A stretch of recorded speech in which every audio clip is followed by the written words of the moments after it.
ছাদে চলে আসলাম। এই যে এইদিকে যে হলুদগুলো শুকাইতে দিছি, মানে ধুয়ে শুকাইতে দিছি, কতদিন ধরে যে হলুদগুলো শুকাইতেছি, বৃষ্টির জন্য পুরা একটানা রোদই পায় না। সকালে দেই, 2 ঘন্টা পরে আবার বৃষ্টির জন্য উঠায় ফেলাই, আবার 2 ঘন্টা পরে দেই, আবার বৃষ্টির জন্য উঠায় ফেলাই।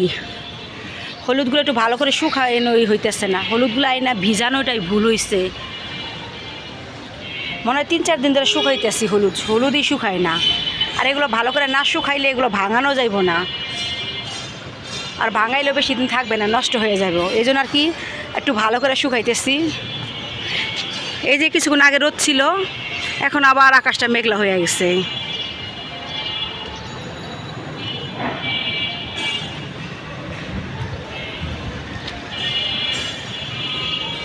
তা একটু দেখি, একটু শুকাক, পরে এসে আবার নিয়ে যাবো।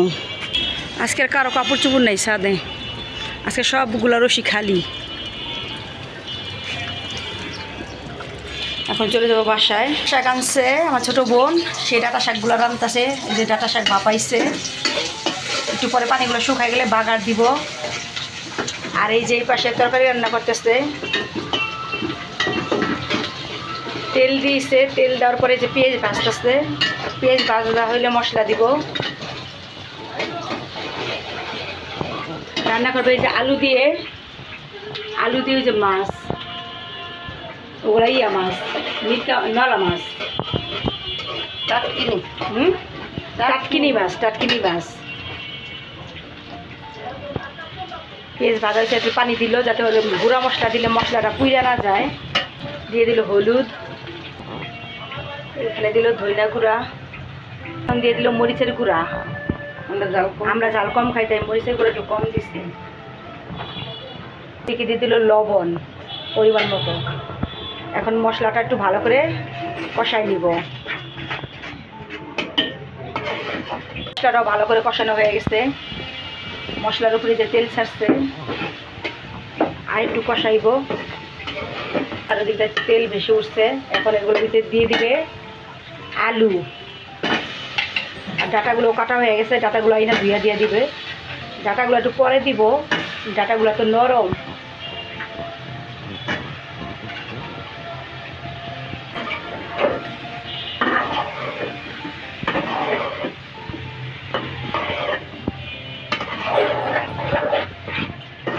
আলুগুলো ভালো করে মশলার সাথে মিশিয়ে নিল।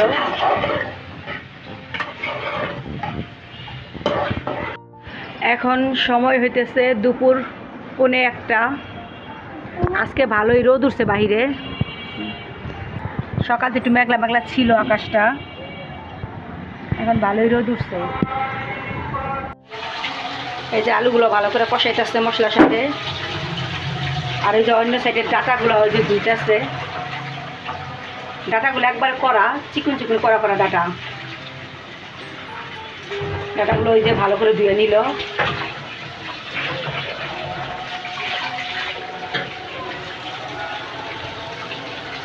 এখন এই যে ডাটাগুলো দিয়ে দিল।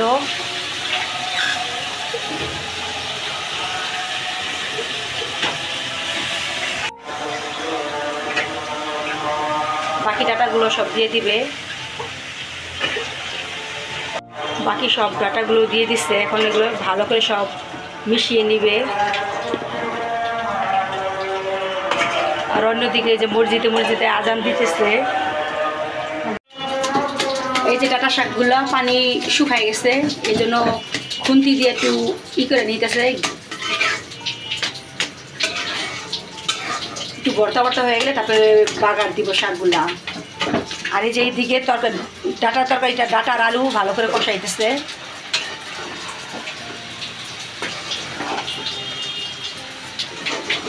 ভালো করে একটু কষানো হইলে তারপরে ঝোলের পানি দিব। আর এই যে এই মাছগুলা দিয়া এই তরকারিগুলো রান্না করবে। মাছগুলো এখনও পিস করে নেই, পিস করবে।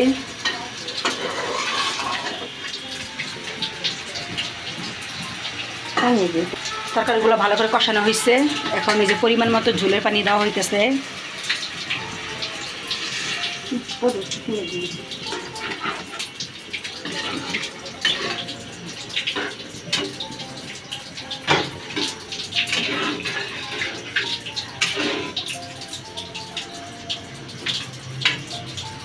এখন তরকারিটা একটা বলক আসলে তারপরে মাছ দেওয়া হবে। ঢাকা দিয়ে দিল। আর ওই যে ওইদিকে শাকগুলো আর টুই হইলে তারপরে বাগার দিবে। কড়াইতে তেল দিয়ে দিচ্ছে, বাকি মাছ ভাজার তেলেই মাছ ভাজা। ওই যে এদিক দিয়ে মাছ ভেজে নিছে এগুলো খাওয়ার জন্য। আর এই দিক দিয়ে যে তরকারিটা হয়ে গেছে, উপরে তো টমেটো আর মাছ দিয়ে দিচ্ছে।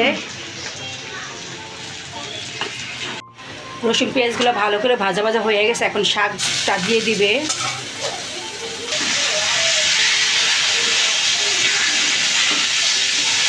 শাকের ভিতরে একটু তেল বেশি না দিলে শাক ভালো লাগে না খাইতে। আর মা শাক রান্না করলে তেল বেশি দেয় শাকের ভিতরে। এই তো শাকটাও হয়ে গেছে, শাকগুলো এখানে মেহেন্দির মতো হয়ে গেছে। এরকম শাক খাইতেই ভালো লাগে।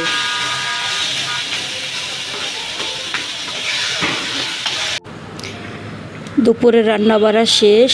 এখন এই যে ডিমান্ডটা গতকালকে একটু পরিষ্কার করেছিলাম, এটা শুকিয়েছে, এরকম মেলে রেখেছিলাম তাই বাতাসে শুকাইছে। এখন এই ডিবানের কভারটা আমি লাগাইয়ে নেব।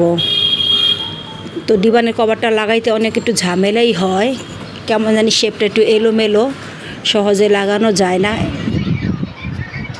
এই যে সুপার কভারটা আমি লাগাই নিলাম। লাগানোর পরে আমার কতটাও ভালো লাগতেছে, কত সুন্দর লাগতেছে।